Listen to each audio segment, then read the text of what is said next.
good evening from Kenya, and good morning to the United States of America. Today I'll be filling in for my colleague Kavata, and of course my name is Leon Kai, and the name of the show, Let's Talk Film, powered by Own It. Today we will be having a conversation with a filmmaker called Seamy, and without further ado, welcome Ryan. How are you? We are fine. How is everything going on in the United States? It's pretty crazy with all the panic and mass hysteria happening with the COVID. But other than that, it's just it's pretty calm. I believe things are looking better now. Yeah. Yeah, I mean, it looks like a lot of places are opened up in Colorado. A lot of the surrounding states are having the spikes kind of calm down, and we're just kind of hanging in there and hoping to get back to normal a little bit. Yes. Yeah. That is nice. We wish you the best. We're also doing well here in Kenya, and as always, we're all brothers of one globe. Yes, sir. Yes. So I'm going to kick off with a few questions. And with everything that has happened, we know right now you are all the way in the United States, and we are very honored to have you as our guest today. So I would like to officially welcome you to the Let's Talk Film show. I'm very honored for you having me. Thank you. All right. So for everyone who's watching in Kenya, I would like you to introduce yourself to the Kenyan people, who you are, what you do, and everything. Yes. So my name is Ryan Seamy. I'm an independent film actor and producer and a writer. And sometimes I do some mainstream work through my agent, but just a creative, collaborating filmmaker that likes to do various types of projects with different people for different reasons, I guess. Yeah. That is actually awesome, because I believe so many people around the globe and even Kenyans are here, and they're also following in the same journey. You must be my ride. Hop in.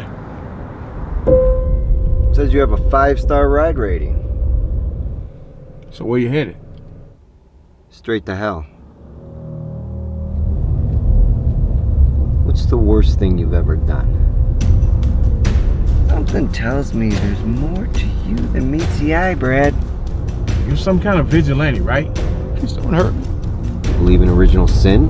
You just took a man's life. I need to see if I could trust you. Trust me to do what? To do what I told you. I should have let you shoot me. You sick, sadistic...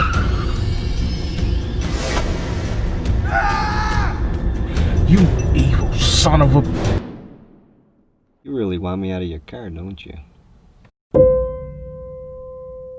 So as we continue with our questions, I would also like to ask you, how did you begin your journey in film? So I actually started out as an actor in grade school, doing musicals and stuff, just elementary school plays. Yeah. And then I went to the Academy of Art College in San Francisco for motion picture and video.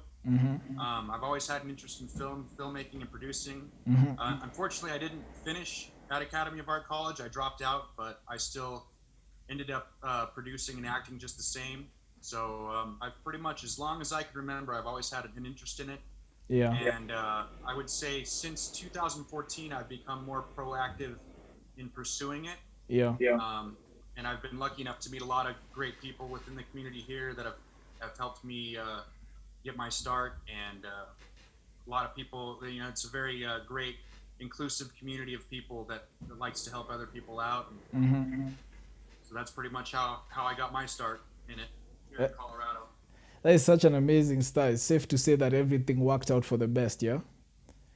Absolutely, yeah. I mean, it might take time, but if you keep on, working towards it and finding like-minded people that give you that push and inspiration to help you keep moving towards it, then it really helps a lot, because it's hard to do anything on your own. Yeah.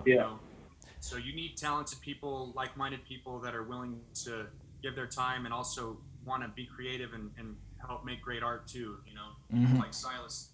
Yeah. But isn't it true that the film industry is harsh in its own way? Oh, absolutely. It's Yeah. I mean, if you're talking about Hollywood, yeah, or broad things like that, even the commercial industry here in Colorado, it's very the word I'm looking for is just kind of it's very shallow and sort of pretentious, you know. They're just looking for a certain look, a certain kind of person, and it's at the end of the day, it's all business, you know. There might Yeah. want the job, but only one person is going to get it, even if they're not talented enough, or you know, if they haven't working as hard enough as you, but they just have a better look for it. And so there's a lot of heartbreak, you know. I mean, there's a lot of rejection in the business, but you know, if you can have thick enough skin to kind of keep going and just keep pursuing what you want, then you'll probably get somewhere. You know, Probably. because I feel like there's a place for everybody in film. You know, all kinds of characters. Very true, because film is all about telling the stories and everything. But I would also like to ask, in the harshness of film and in everything that you've gone through, what exactly has inspired you to start and to stay in film for as long as you have? Well, definitely going back to the around me. I mean, there's so many ambitious people in Colorado that want to get involved, but they don't want to live in Hollywood or New York. You know, and so there's a great scene out here, and a lot of those people that have become friends helped me to encourage me and push me to stay with it. But I you know, I don't think that I would ever give it up. Even if I didn't find a role for 20 years, I would still pursue it because it's just something that I enjoy. And a lot of the influence comes from all the great movies that already exist, you know, over the last 50 years. I can name hundreds of them, but you know, I just other people's work and other people are really what inspire me. And just particularly this year with COVID, with not a lot going on, I've had more time on my hands to write and create and put things together. So I would say a lack of stuff going on has also sort of given me an extra push to want to do more and create more. So I've been pretty busy this year. Yeah. That is so awesome, because I also understand that you also work in so many other different projects. And I'm curious to know if you have a certain type of genre that you actually do. Is it drama mostly? Is it horror? Is it a different kind of genre? What genre do you do mostly? Well, I don't really try to pick a particular one, but I always end up writing or acting in either a horror film or a comedy, it seems like. So it's mostly comedy and horror. I haven't done a lot of drama. A lot of the professional paid work that I've done is just background stuff, commercials and stuff like that. So I've never really had a chance to work in the other genres besides comedy and horror. Those are very common in the indie film world. Yeah. So even if I had a choice, I would say that those would be the genres that I would gravitate towards, because I think they're the most entertaining, horror and comedy, or even dark comedy. Yeah, I actually agree with you, because you said comedy and I actually started smiling by myself. I'm a lover of comedy, but when it comes to horror, it's a little bit too much for me. Yeah, that's why it's always better. I think a dark comedy is a little better because it's not so serious. There's some laughter to take out the tension. I mean, you know, a lot of horror films can be just too much to look at for people, you know, and because it's so realistic, and it can really get inside your head. So Yeah. I don't really, you know, I don't want anybody to have a bad experience watching something that I made. So even if I make a horror movie, I try to put a little bit of comedy in it, or I try to tone it down to where it's not super violent or gory. Yeah. More suspenseful, more dialogue based, just kind of, you know, I like the psychological side of it more than the actual blood and gore and murder.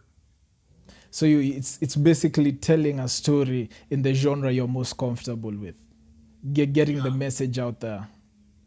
Absolutely.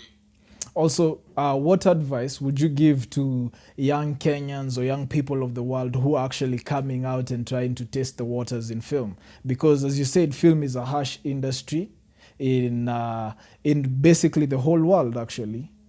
And so there are many people who are trying to come out, but then they need that extra inspiration. They need that push. The advice, what would you give them?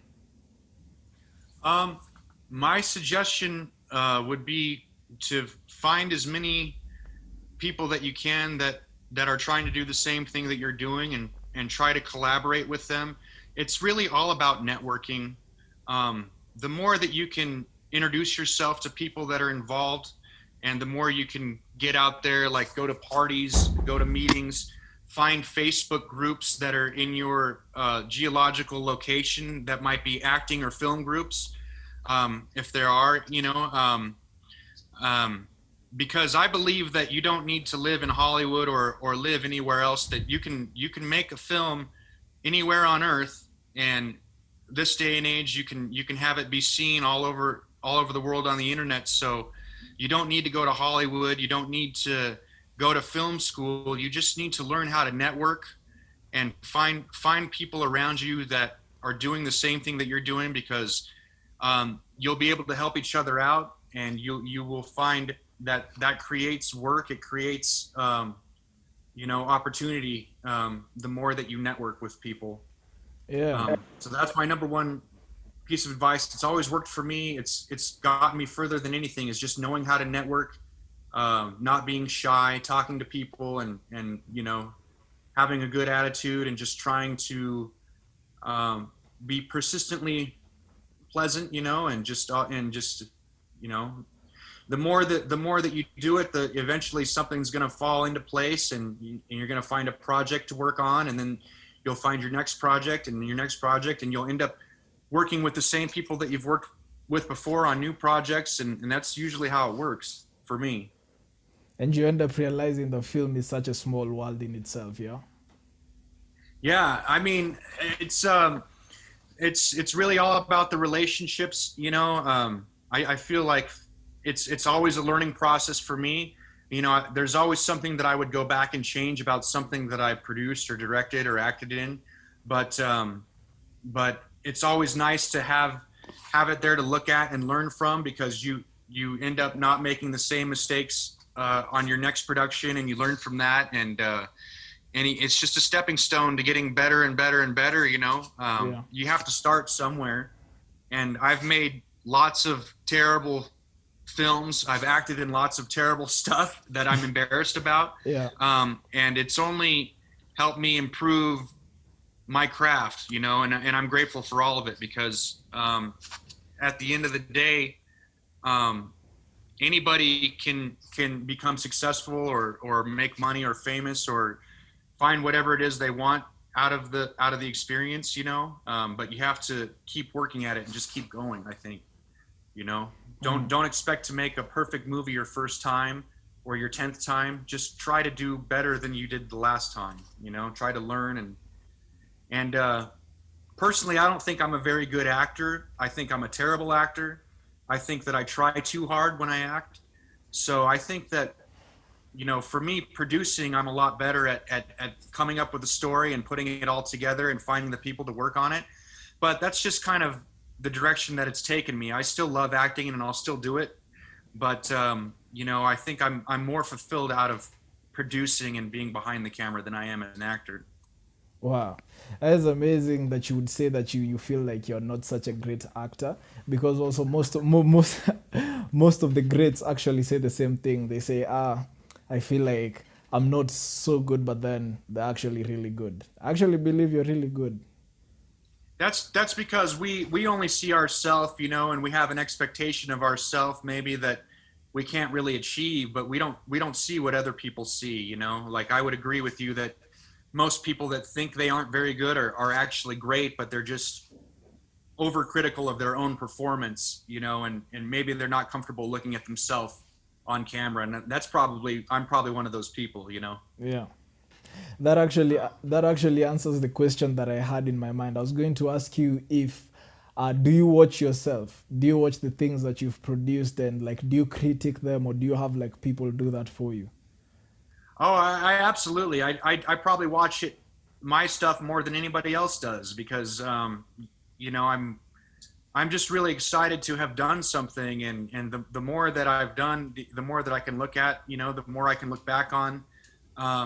You know, I can still learn from it, you know, and it's not just me that I'm looking at. I'm always just looking at the whole overall video and other people's performances, you know, and just kind of being nostalgic about the experience on set, you know. So I do like to watch all my stuff just because I remember everything about the production, you know. Yeah. There's been a lot of really cool commercials that I got to be a part of that have had really big production budgets with a lot going on that were really interesting and grandiose. So those are fun to watch, to be in and see myself in, and then the little projects too, like this last one that I just did, Fast and Furious. I like watching it just because I love all the actors in it, and it just makes me laugh every time I look at it. I just like watching it. That's so amazing. Also, what motives keep you in the industry, for lack of a better word? Is it the fame? Is it the passion mostly? What is it for you? I think that's what draws people in initially is they want to get some sort of success that honestly isn't really very realistic for anybody. I mean, it happens to people, but if you stay in it, the people I think that keep acting for the rest of their lives and never give up and just pursue it as a career are the people that aren't seeking fame or money. They just love doing it so much, and they love seeing what comes out of it at the end of the day. They love seeing the video, their work, you know, and they just love it being out there, and they love being able to make a living or just being creatively fulfilled at it, you know, and those kinds of people are the people that stick around and actually do end up becoming rich or successful or famous because, you know, their heart is really in it for the right reasons. They're doing it because they love performing, they love the craft. So it seems to me like that's a better motivation than fame or money or anything else, but that's probably what draws people in initially. You know, and then they realize it's not something that's realistic to achieve, but then they also enjoy the work so much and the people that they meet in the business that it just keeps them going. That's the case for me, for sure. Yeah, it's the love mostly. Yes, absolutely. Just the love of film, you know. Yeah. There's so many great films, and you know, I would love to get to that level someday. To seeing the stuff that I watch on HBO or in the theaters, you know what I mean? Just as a producer or an actor or a writer, director, anything, you know, it would be amazing. Yeah. So that's why I keep doing it. It's for my own recognition, for myself, not for anybody else. It's more like you need to be able to look at yourself in the mirror when you go and sleep, something like that. Yeah, I mean, I just I want to look back and say that I left something behind, you know, that people can look at, you know what I mean? And I feel like it'll probably be around longer than me. So it's, if anything, there's that, you know, it's just maybe leaving that digital footprint behind. Yeah. And as you know, the Kenyan film industry is actually growing at a very rapid pace, yeah? So would you actually like to come down here and actually do a film with some of us? Absolutely. Yeah, that would be incredible. You know, I would have to get a passport, but I would love to come visit. I think it would be an amazing experience, not just for the filmmaking, but just for all the people that I can meet and the culture that I can experience and the traveling. Yeah. Traveling is one of my favorite things to do. It sounds like it would be expensive to come to Africa and make a film, no matter how big or small.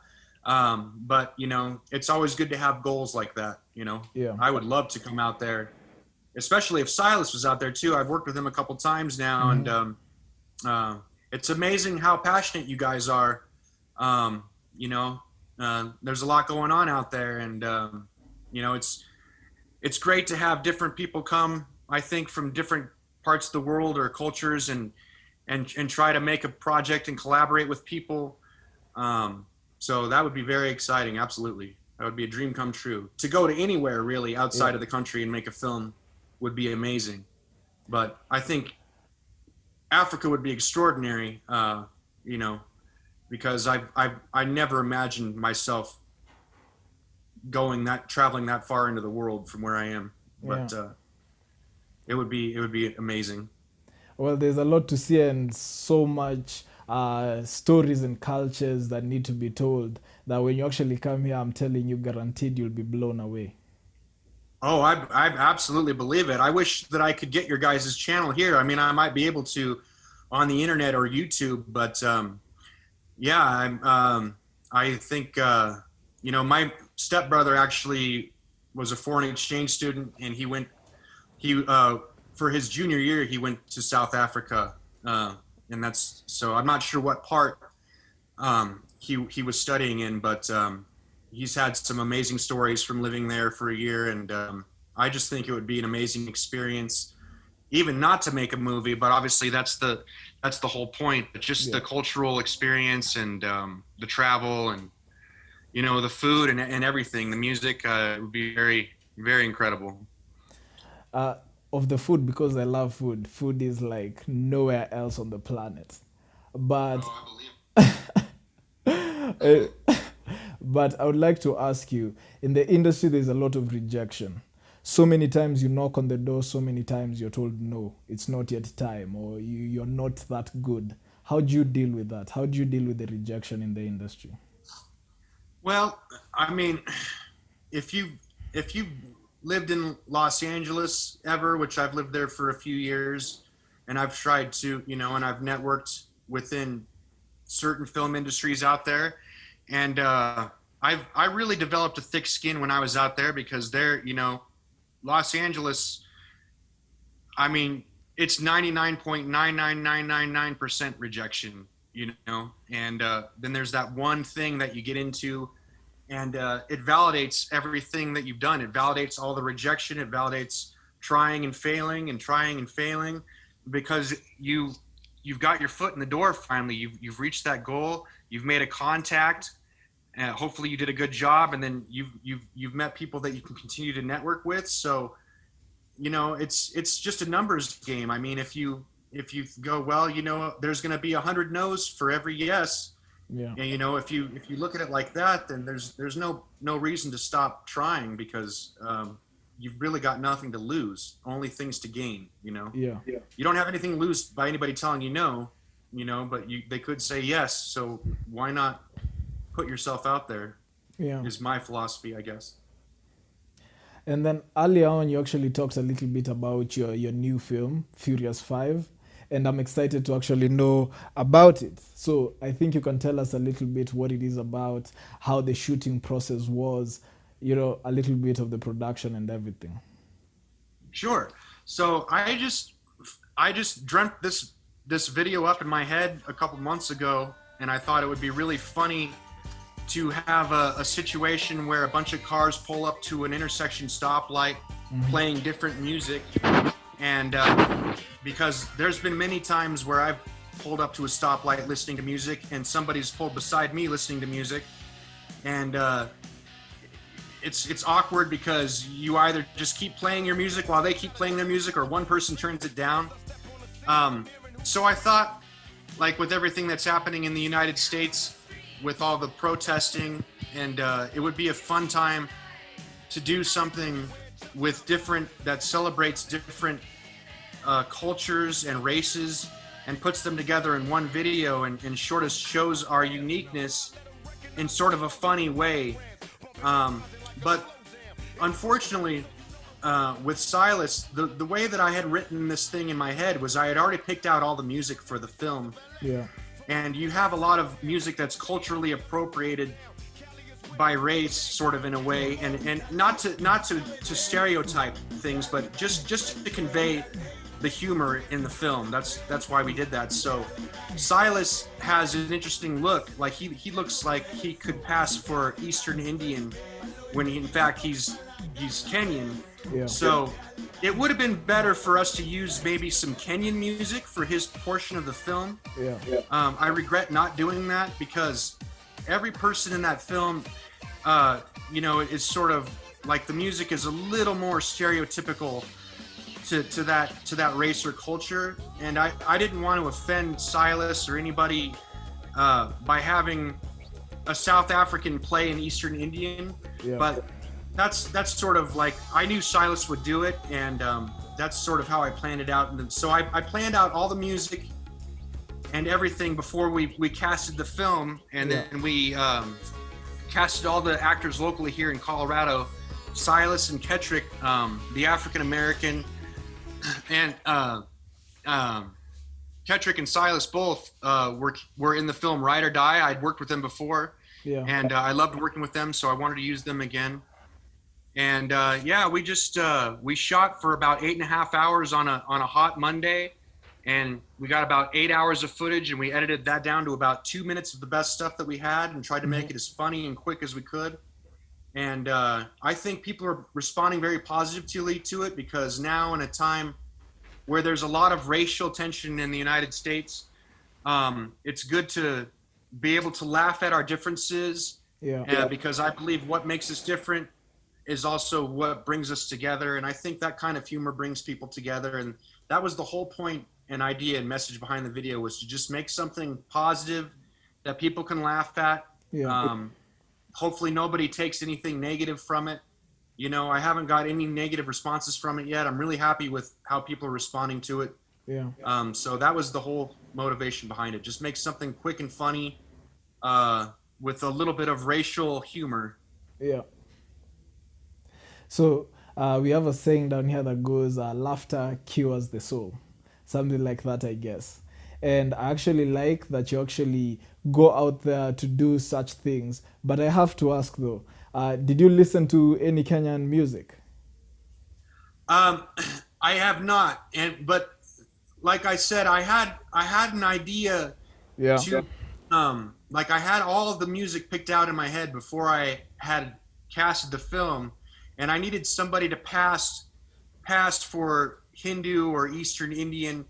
And you know, I had actually talked about this to Silas. Like, I regret not making a last minute change in the decision of the music, because it would have worked just as well. In fact, it would have worked better, because he is Kenyan. But you know, that did not occur to me until after the film was already done being edited, and we had already put it out there. And you know, if I could go back, that's one of those things to where you look back, and if you could change something, you would. That's what I would change about that, is I would change the music for that last part, because it makes no difference to me who the character, you know, is, or who the people believe they are. The joke is all the same, you know, the effect is still the same. I just felt like it would have been more appropriate to have Kenyan music in there for Silas's part, and I regret not doing that, because I feel like it makes me look sort of like an ignorant white boy, you know what I mean? That's, and I don't want that, you know, maybe that's what I am, but you know, that's certainly not my goal with putting out this film, you know what I mean? I just want to make people laugh, but I also want to do it respectfully for everybody that's involved, you know what I mean? And there's my regret there for not using Kenyan music, which I think is awesome. You know, I think it would have worked just fine. It probably would have been better, you know, than the effect that we had now, but well, that's about all I can say about that. you actually said something about you regretting something at the last minute. Is there anything in your career that you regret not changing, that you look back and you wish maybe I could have gone and done something better? I mean, other than things like that, you know, just mistakes that I've made, like in the things that I've produced, I don't think I would change anything, because, you know, we're all for a reason, you know. I mean, we learn from our mistakes, and if we don't do them and learn from them, then we might make them again down the road. You know, I think that everybody has whatever their peak is in their career, everybody gets to that. I don't think that I've reached my peak yet. I feel like I'm just getting started, you know, like I haven't even done anything. So I can't, you know, and I've made a lot of mistakes as an actor that I'd really care not to repeat. But I can tell you that I've made more mistakes than I can remember, more than I can count. From networking to mistakes on set to, you know, things that I might have said to people that I shouldn't have. So, but I wouldn't change that because I've learned from it all, and it's put me where I'm at now, and it's made me the person that I am today. So I would say that it was all necessary for me to get, just to be the person that I am now, for me to make those mistakes, and I wouldn't change any of it. I don't think I wouldn't take any of it back. I'm just going to keep going. You know, I look back only in a positive way. I don't look back with, try not to look back with regret. I just, you know, I use that word, I regret this or that. You know, I don't really regret it, but, you know, I acknowledge the mistakes that I make, though. And I'm happy to, because I feel like they make me a better filmmaker. So.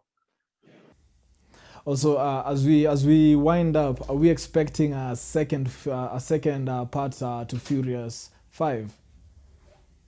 Oh, yeah, absolutely. We're going to keep making movies that are kind of relevant to what's happening most likely in America. You know, we probably, the last thing that I did was sort of a fake news piece about COVID. It was just a comedy news thing where I act like a news anchor and tell facts about COVID. So maybe we'll do something closer to November around election time. Yeah. Something then, you know, maybe we'll do a follow-up to Furious 5, something that would, you know, has the same characters, because that would be kind of fun. Yeah. With more music in it. Mm-hmm. But yeah, we're gonna keep pumping out stuff.